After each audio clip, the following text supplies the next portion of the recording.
عزیز دوستوں، آئیے میں آج آپ کو بتاتا ہوں نبی کریم صلی اللہ علیہ وسلم کیسے گفتگو فرماتے تھے۔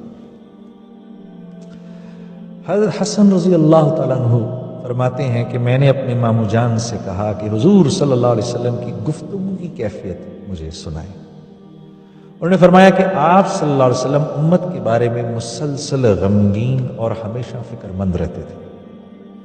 کسی گھڑی آپ کو چین نہیں آتا تھا، اکثر اوقات خاموش رہتے، بلا ضرورت گفتگو نہ فرماتے۔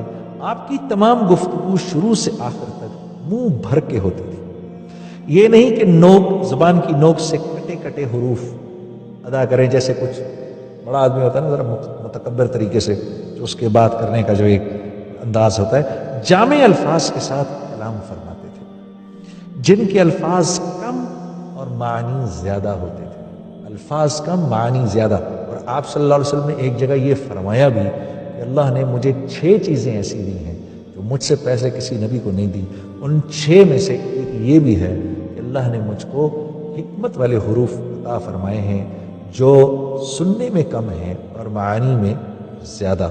یہ جو حدیث ہے، جس کی باقی جو 6 چیزیں آپ نے فرمائی، یہ انشاءاللہ بعد میں کسی پروگرام میں آپ کو ضرور بتاؤں گا کہ وہ 6 باتیں کون سی ہیں۔ پھر فرماتے ہیں آپ کا کلام ایک دوسرے سے ممتاز ہوتا تھا، نہ اس میں فضول باتیں ہوتی، نہ ضرورت سے اتنی کم ہوتی کہ مطلب پوری طرح واضح نہ ہو۔ آپ نرم مزاج تھے، آپ نرم مزاج تھے۔ واہ، اے اللہ، اے اللہ، یہ خوبصورت وصف جو ہے وہ ہم سب کو عطا فرما۔ آپ نرم مزاج تھے، آپ نہ سخت مزاج تھے اور نہ کسی کی تذلیل فرماتے تھے۔ اللہ کی نعمت خواہ کتنی ہی تھوڑی ہو، اس کو بہت بڑا سمجھتے۔ سبحان لئن شکرتم لأزیدنکم، تم میرا شکر کرو میں تمہاری نعمت بڑھا دوں گا۔ نہ اس کی کسی طرح مذمت فرماتے تھے اور نہ اس کی زیادہ تعریف فرماتے۔ مذمت نہ فرمانا تو ظاہر ہے کہ حق تعالیٰ جل شانہ کی نعمت ہے، زیادہ تعریف نہ فرمانا اس لیے تھا کہ اس سے حرص کا شبہ ہوتا ہے۔ جب کوئی حق کے آڑے آ جاتا تو پھر کوئی بھی آپ کے غصے کی تاب نہ لا سکتا تھا، اور آپ کا غصہ اس وقت ٹھنڈا ہوتا جب آپ اس کا بدلہ لے لیتے۔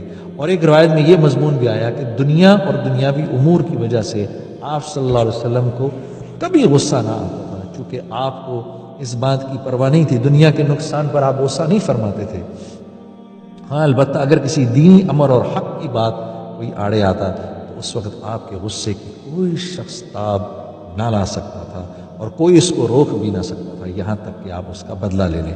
اپنی ذات کے لیے نہ کسی پر ناراض ہوتے تھے، نہ اس کا انتقام لیتے تھے۔ جب کسی جانب اشارہ فرماتے تو پوری طرح سے ہاتھ کے اشارے سے ایسے ہاتھ کا اشارہ کرتے تھے، ایسے نہیں کرتے تھے کسی کو، ایسے نہیں، ایسے کوئی نہیں، ہم جو کس طرح کر دیتے ہیں ایسے نہیں کرتے تھے، بلکہ آپ کی یہ جو ایک انگلی کا اشارہ ہے یہ صرف اور صرف مخصوص تھا کہ جب آپ یا تو نماز پڑھنے کی حالت میں اور یا توحید کے اشارے کے طور پہ آپ یہ کبھی انگلی کا اشارہ فرمایا کرتے تھے۔ اور جب بات کرتے تو کبھی گفتگو کے ساتھ ہاتھوں کو بھی حرکت دیتے تھے۔ ہاں، کبھی حیران ہوتے کسی بات پر ہاتھ ایسے بھی کر لیا کرتے تھے، اور جب آپ کسی لوگوں سے گفتگو فرما رہے ہوتے تھے یہ ہاتھ، الٹے ہاتھ کا انگوٹھا اور یہ دائیں ہاتھ کی ہتھیلی، اس پر ایسے ایسے کر کے اندر سے اس کے یہاں اندر ایسے ایسے کر کے آپ صلی اللہ علیہ وسلم بات فرماتے تھے، لوگوں سے بات فرمایا کرتے تھے۔ بے شمار صحابہ کرام نے آپ کی اس طرح کی اس عادت کو اپنایا۔ میں نے اپنے شیخ مختار جمیل صاحب کو بھی دیکھا، اکثر بات کرتے کرتے ایسے کر لیا کرتے ہیں۔ تو یہ جو جس سے پیار کرتا ہے اس کی عادت کو اپنا ہی لیتا ہے۔ اللہ ہمیں بھی اس پیار کی توفیق عطا فرمائے۔ ہاں، اور جب کوئی آپ سے بات کرتا تو آپ اس کی طرف پورے کے پورے گھوم جاتے، ایسے جیسے یہاں سے آواز آئی تو یوں کر کے نہیں دیکھتے تھے، پورے گھوم جاتے تھے، اس کی پوری بات سنا کرتے تھے۔